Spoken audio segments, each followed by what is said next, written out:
La idea de este encuentro, pensado por supuesto desde la salud integral, tiene que ver con pensarnos un poco lo que podamos o lo que surja de lo que atravesamos durante el 2020, aunque seguimos en modo pandemia. Y me interesaba poder hacer una introducción en relación a bueno, lo que nos fue el año pasado, ¿sí? Poder pasar en claro algunas ideas como que, bueno, la pandemia indudablemente modificó nuestras vidas, nos hizo ser protagonistas de esa película que a ninguno nos invitaron a participar ni como protagonistas ni como actores secundarios, y nos encontramos viviendo esta experiencia irrepetible e inédita. Acto seguido, lo que nos pasó fue, en marzo del año pasado, quizás en estos días, hoy pensaba que el último fin de semana antes de que nos declaren la cuarentena, fue ese fin de semana, ¿se acuerdan que salimos todos corriendo a hacer mandados, cosas que no sabíamos qué era lo que venía y después nos anoticiamos? Y todo lo que tuvimos que renunciar y relegar de proyectos cuando nos dijeron que nos teníamos que quedar guardados. O sea, esa renuncia fue, en la mayoría de nosotros, fue con un poco de enojo, un poco bastante a veces y frustración, porque tuvimos que guardar, frizar en algún lugar todo lo que nosotros nos habíamos planeado. Fue el inicio. Vieron que entre enero, febrero o con calendario escolar empezamos a diseñarnos el año y tuvimos que guardar bastante de eso. O sea que con las diferencias individuales, a cada uno de nosotros la pandemia nos afectó de un modo diferente, pero nos afectó a todos. Tuvimos que, desde las renuncias, tuvimos que hacer una pausa, fue una pausa obligada, fue como una imposición de un proceso de desaceleración. Bueno, a todo el automatismo de andar rápido, tener que guardarnos y tener que poner todas las herramientas de adaptación a trabajar. En ese tiempo tuvimos infinidad de emociones y afectos, sobre todo la ansiedad, el miedo, el pánico, la tristeza, en algunos casos la depresión, bueno, un montón de problemáticas, el desasosiego, la incertidumbre, todo lo que fuimos vivenciando fue lo que a lo largo del año los que pudieron lo hicieron transitar, algunos se quedaron más guardados, más reticentes al cambio, pero bueno, ahí nos fuimos animando a hacer circular algo de lo que la pandemia nos estaba dando. Quedamos muy cansados, creo que agobiados en algunos casos, emocional y afectivamente y físicamente. Esto después podemos hacer un apartado con las enfermedades. Y por otro lado, tuvimos que hacer con el tiempo. ¿Se acuerdan que hubo una época que nos mandaban, estaba como el imperativo de aprovechar el tiempo? Había que sumarse a el vivo, había que cocinar, cocinamos muchísimo, hicimos muchas videollamadas, hicimos todos los cursos que queríamos hacer, pero en algún momento toda esa energía nos desgastó. Hicimos mucha actividad física, me encantó y haré un aporte con las chicas que hablaron de la actividad física. Creo que hasta un mes que nos cansamos y el cuerpo no nos dio más y nos quedamos guardados y ahí vino el deterioro. Extrañamos mucho porque estuvimos muy guardados y el afecto entre la soledad y el extrañar creo que afectó también al aparato psíquico y a las emociones. Y también sabemos que hubieron pérdidas que se nos adelantaron. Fue dificilísimo transitar pérdidas cercanas de amigos o de amigos que uno no podía acompañar, pensando en la manera de las despedidas, ¿no? Tan acostumbrados a todos los rituales de duelo que quedamos, bueno, guardados sin poder acompañar, sean por COVID o sean por otras enfermedades. Y lo cotidiano de poder mandar un mensaje, poder estar, se hizo de otra manera porque fue como una empatía mundial, porque veíamos por la televisión o por diferentes medios qué pasaba con las muertes en otros países. Era imposible no empatizar con eso. Creo que fue una de las partes más difíciles que por suerte se fue alivianando y aún hoy tenemos algunas dificultades de los que han quedado en ese momento de no poder despedir un ser querido. Pero bueno, esa fue otra de las situaciones que tuvimos que transitar. Resumido, en el 14 de marzo de hoy, la verdad que uno piensa, qué maravillosa la capacidad de adaptación que tenemos los seres humanos, porque la verdad que fue un montón. El horizonte hoy es diferente, estamos en marzo, si bien la pandemia, como creo que es una frase que ha surgido en todos, la pandemia continúa, estamos en otro tiempo, no estamos en cuarentena, sino no nos podríamos haber encontrado. Y me parece que lo que tenemos para pensar este año es que podemos elegir de qué manera poder transitarlo. Y esa es como la parte más propositiva de lo que les quiero transmitir. Sabemos que este año es un año que vamos a seguir conviviendo con el COVID, que vamos a tener que seguir cuidándonos, que vamos a tener que seguir usando el barbijo y el buen uso del barbijo, que todavía nos sigue llamando la atención, que tenemos que seguir con determinada higiene que todos ya adoptamos, que tenemos que cumplir las medidas de distanciamiento social, pero tenemos la vacuna que está circulando, ¿sí? Despacio, creo que costará un tiempo la inmunidad de rebaño y todo lo que viene, pero bueno, el horizonte desde ese punto de vista es diferente. Entonces la propuesta o lo que pensamos desde la psicología es, bueno, empecemos a tramitar. Tenemos que cuidarnos, tenemos que poder cuidar al otro, pero el aporte principal, que es el que nos quedó frisado durante el año pasado, es cuidar los proyectos, ¿sí? Sería como el tercer nivel, entre el cuidarnos, pero el cuidar los proyectos. Cuando empezó el 2021, recuerdan, entre los últimos días del año pasado, la gente necesitaba festejar que empiece el año nuevo y la noche del 31 era como que al día siguiente iba a venir algo revelador, empezó el día. Aunque se festejó con este champán que tenía las siglas, bueno, la gente necesitaba que empiece este año, todos lo necesitábamos, aunque sabíamos que iba a ser igual. Pero cargamos este año de un montón de expectativas.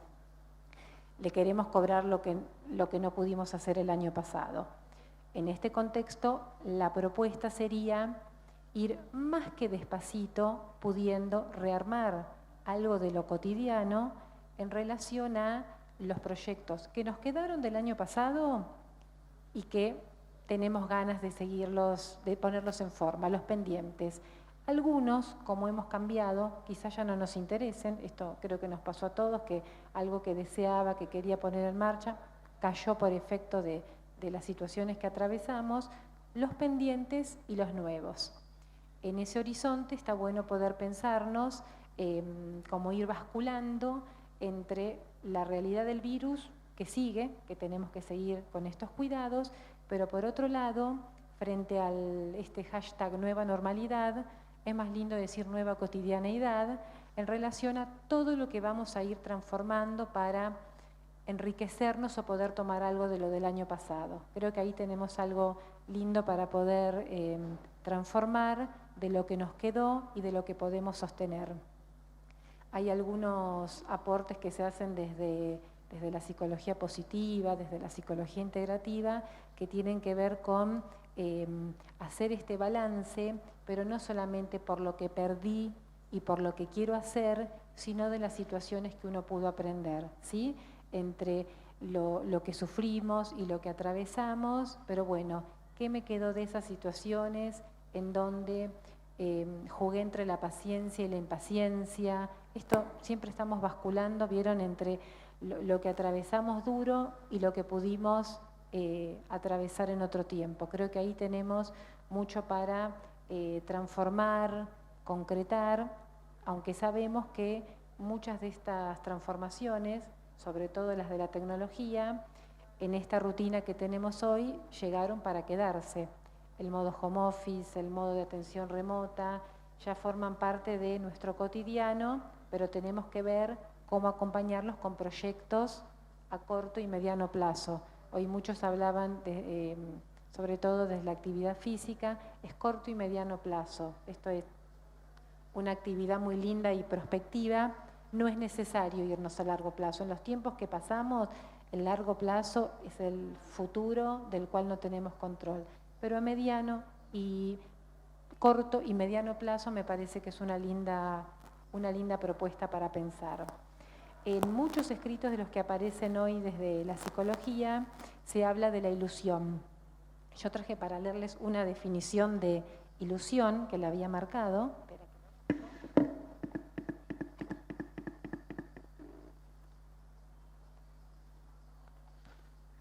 Este es un libro muy lindo que por eso lo traje, que se llama El Emocionario, que tiene un montón de emociones con dibujitos. Se recomienda para chicos, pero yo lo recomiendo para grandes, porque hay veces que uno necesita encontrar la definición de una emoción. Y dice de la ilusión es la esperanza de que se cumplirá algo que deseamos. Tener ilusiones es una de las mejores maneras para disfrutar de la vida y hacer las cosas con energía. La ilusión es un ingrediente con el que le damos sabor a la vida. La ilusión enlazada con la esperanza es muy lindo, sobre todo pensando en un concepto que es el de la lógica de la esperanza y el de la lógica de la desesperanza. En los tiempos difíciles que vivimos el año pasado, la desesperanza la teníamos a flor de piel y la verdad que ponerse esperanzador en un contexto tan pero tan cerrado, sin horizonte cercano, no le cerraba a nadie, ni que se lo podamos dar con las mejores intenciones, era difícil. Pero intencionar este año con la ilusión y la esperanza me parece que puede ser algo para pensarnos en lo que uno quiere retransformar de lo que nos dejó el año pasado. Lo que sí tenemos en cuenta que, y me podrán compartir o disentir, y si tenemos un ratito me interesaría que me comenten, es que si bien todos tenemos una personalidad y una esencia, emocionalmente ya estamos diferentes en relación a lo que fuimos el año pasado. Hay cosas que cambiaron, que se modificaron, para bien, para mal, para rearmar, para repensarnos, para reflexionar sobre lo que atravesamos. Entonces, si pensamos en la ilusión y pensamos en la esperanza, todos se acuerdan el mito de Pandora, ¿se acuerdan que queda guardado, se van todos los males y queda la esperanza? Y de ahí el refrán de la esperanza es lo último que se pierde. Me parece que tenemos que hacernos un pequeño lugarcito en la cabeza, aunque no sea anatómico, pero un pequeño lugarcito para esperanzarnos de que este año puede ser mejor, que se puede complicar, que las cosas pueden estar difíciles, pero como fue tan inédito todo lo que atravesamos el año pasado, me parece que ya es diferente desde ese lugar, ¿sí? Que lo podamos pensar sobre todo desde la ilusión o de la esperanza o de la combinación de estos contenidos que uno pueda pensarse, ¿sí? ¿Me siguieron hasta acá? ¿Alguien quiere hacer alguna pregunta? Que quiero dar un pasito más. ¿Bien? Bien, desde el abordaje de la psicoterapia integrativa, solemos pensar siempre en un concepto de salud amplio. Por eso, todo lo que se fue aportando suma y entraría habría un grafiquito para poder incorporar hasta lo que ofrecieron recién ustedes, que me parece bárbaro, porque lo primero que a veces un paciente refiere es que está desorganizado y se refleja en mi casa. Entonces creo que claro que afecta el estado de ánimo y levanta el cortisol, que tiene que ver con el estrés y con muchas otras cuestiones. Entonces la propuesta de tarea, en esto que siempre es algo que hablamos con Fabiana, bueno, que puedan quedar herramientas, que puedan quedar tips. Hay una herramienta muy linda que tiene que ver con el autocuidado, palabra hermosa, de la cual nos olvidamos siempre, y es armarse un plan de autocuidado, ¿sí? Cada uno podemos tener nuestro plan de autocuidado singular, aunque hay generalidades que uno puede pensarse, ¿sí? Sobre todo pensando en que el autocuidado es una cualidad innata. Una vez se olvida que tenemos esa cualidad maravillosa para poder poner acciones en marcha para cuidar nuestra salud, para prevenir las enfermedades y para conservar lo que tengo, ¿sí? No lo solemos usar.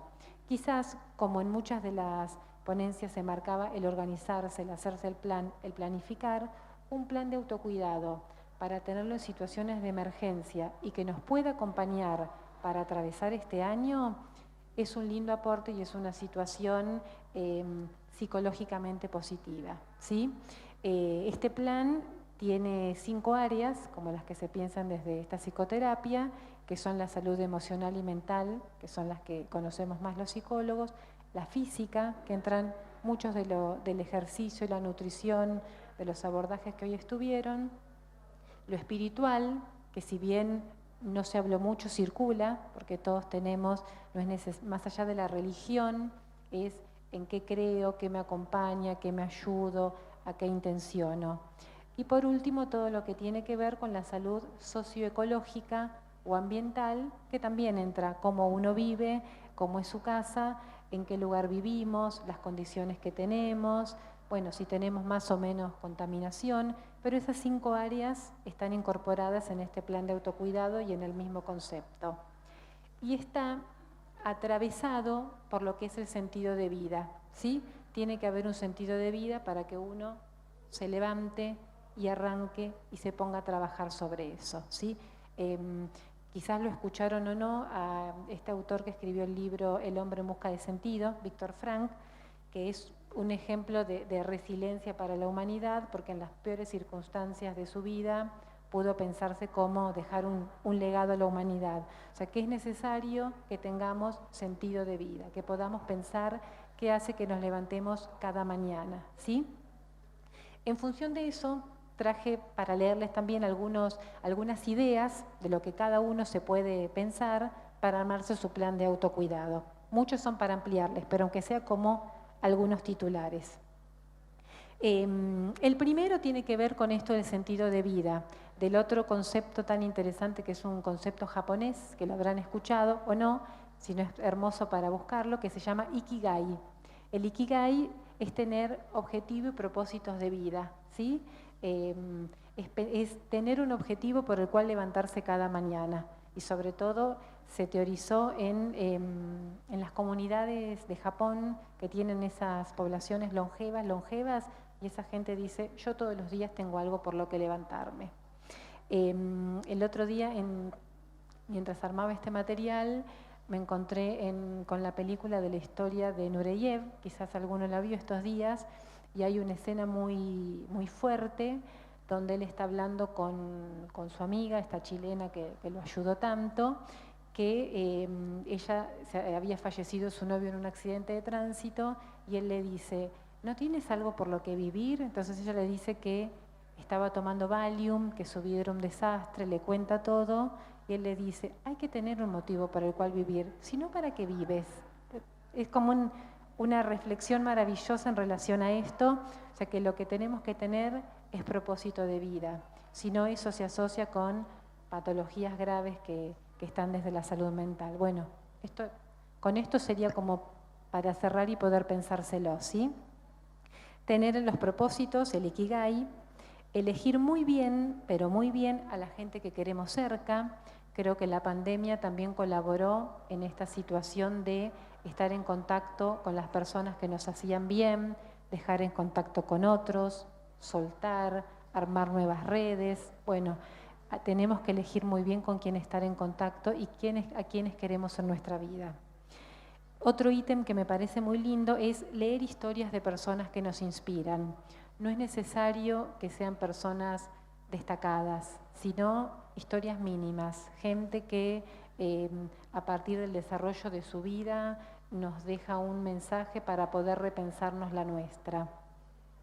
Disfrutar de pequeñas cosas de la vida, esos pequeños placeres cotidianos, sobre todo los que hemos aprendido a disfrutar en pandemia, cuando en el desacelere tuvimos que aprender a disfrutar otras cosas porque no había formas de entretenernos o de socializarnos, que es lo que también aprendimos. Aprendimos a recrearnos y a socializarnos y encontrarnos de una manera diferente. El Zoom creo que pasó de 10 millones a 300 millones de usuarios el año pasado. Sí, el mundo a través de los cuadraditos. Otro ítem es redescubrir gustos personales. Me gustaría preguntarles ¿Cuántos el año pasado, después que pasamos la etapa más dura del enojo con todo lo que atravesábamos, dijeron, ahora que tengo un ratito más de tiempo, o podría ver si, voy a ver si me engancho con hacer un curso de algo, o vuelvo a agarrar la guitarra, el piano, este libro, no sé. Eso fue algo muy lindo que fue surgiendo después de la etapa más difícil. Participar en la comunidad fue muy grato el año pasado, ver que gente conocida, pacientes, conocidos, se ponían a colaborar porque tenían tiempo, porque cobraban su sueldo y porque querían devolver algo a la comunidad. Es muy grato y eso ha generado unas redes maravillosas. Cultivar la empatía, una palabra que se usa tanto, pero hay gente que se puso en desuso, entonces me parece que es algo muy lindo para repensarnos. Vivir más conscientemente, creo que eso sí es algo fuerte, cómo tuvimos que aprender a ser más conscientes de el día a día, del cotidiano, de lo que podíamos hacer cada mañana, de cómo iba a ser ese día, si era el día que salíamos, si era el día que íbamos a trabajar. Bueno, todo esto fue muy despacio. Hablar con alguien de lo que nos pasa, sobre todo de situaciones que nos preocupan, que nos producen mucha tristeza, ¿sí? De las cosas lindas podemos hablar, pero de las cosas que nos joroban, que después colaboran para enfermar, también. Animarnos a seguir aprendiendo, esto va en la misma línea de lo de los gustos personales. Bueno, ¿qué me quedó para aprender que podría aprovechar en este tiempo? Eso fue en pandemia, pero pensémoslo también para este año, de acuerdo a cómo vayamos ajustando las rutinas. Controlar lo que podamos vivenciar, no tanto en automatismo, que tiene que ver con esto de hacemos todo rápido, salimos para adelante, y eso querría decir que no aprendimos nada de lo que nos quedó del año pasado, poderlo pensar como un tip a tener en cuenta y otra alerta que podemos tener. Y un aporte que es maravilloso es no esperar el acontecimiento trascendental para valorar la vida y los vínculos. Esto yo lo pensaba en relación también a mi trabajo, de que muchas veces la persona recién, y esto Fabiana lo va a compartir, uno recién tiene que llegar a tener un diagnóstico grave para replantearse la vida y para ver de qué manera quiere elegir seguir viviendo. Yo creo que hay una analogía muy fuerte, porque fue lo que atravesamos el año pasado, la parte más difícil, fue un estrés planetario crónico. Entonces las enfermedades se desarrollan a través de un estrés crónico, y a partir de lo cual nos pensamos esto, el objetivo de vida, cómo uno quería vivir, que le gustaba viajar, tuvo que reaprender a ver qué hacía en casa. Hay un montón de situaciones. Y tomando esta analogía, aunque sea muy, muy dura, me parece que lo tenemos que pensar para el bienestar integral, ¿sí? Tenemos que pensarnos todas las herramientas, armarse un plan de cuidado que tiene que ver con estos aportes o con los que uno se le pueden ocurrir desde la psicología, pero también incorporar los hábitos de la alimentación, los hábitos del deporte, y una palabra que repitieron hoy cuando estuvieron los tres hablando de actividad física, que es la constancia. Todo esto lo podemos hacer si es como regar una plantita en su justa medida, ¿no? Con constancia. Es los 100 metros que caminé hoy, el día a día, el un día a la vez, fue una frase del año pasado que yo me encontraba repitiéndola por la computadora o la video de los pacientes y me la repetía yo. Esto es un día a la vez para poder tramitar. Y sobre todo, englobado como con el sentido de la vida, la gratitud, ¿sí? La gratitud es otro término que es hermoso pero que se usa poco, que es la capacidad de ser agradecidos, que es, como me la sé de memoria, no se las leo, pero es la última definición del libro, como cierra con el agradecimiento. Cada pauta que uno se pueda encontrar para hacerse su plan o mini plan, por mínimo que sea, es como una linda herramienta para repensarla con el de la planificación del deporte, con el de la planificación de la nutrición, con todas las actividades complementarias que uno pueda hacer que le hagan bien, pero pensarnos actividades donde uno se sienta que está trabajando para uno, ¿sí? Es muy interesante que uno se lo pueda pensar de esa manera. Y la última frase que les quiero decir tiene que ver con lo que todos hemos tramitado el año pasado, en esto de no ser emocionalmente iguales, una frase que en algún sitio de internet leí que decía: ya no somos los de antes, somos los de ahora en adelante, porque ya hay una parte que cambió, y la verdad que me parece que resume un montón de lo que nos venimos pensando, ¿sí? Quise resumir en función del tiempo. Si alguien quiere compartir o preguntar algo, igual son cuestiones muy personales, pero que se puedan llevar para pensar esto. Hubo una parte dura del año pasado y durísima que nos atravesó a todos, pero es interesante pensar que tenemos un horizonte diferente, aunque complejo, porque no podemos tener la pretensión de saberlo todo, pero poder decir, bueno, algo uno se tiene que pensar. Va en la línea de las diferentes ponencias que escuché desde que llegué. Hay un montón, todos tienen aportes, siéntanse todos partes de la psicoterapia integrativa, porque todos tienen su aporte para poder hacer, y siempre suma y sobre todo sirve. Y lo que hace bien colabora siempre para el sistema inmune. Me voy a la parte médica para dedicárselo a Fabiana. Y si uno cuida el sistema inmune, tenemos menores probabilidades de enfermarnos. Eso sí, está comprobado científicamente. Todo lo que hagamos que nos sienta bien, colabora, ¿sí? Y evitamos quedar muy desnudos y muy expuestos, bueno, a las situaciones de enfermedad que hay.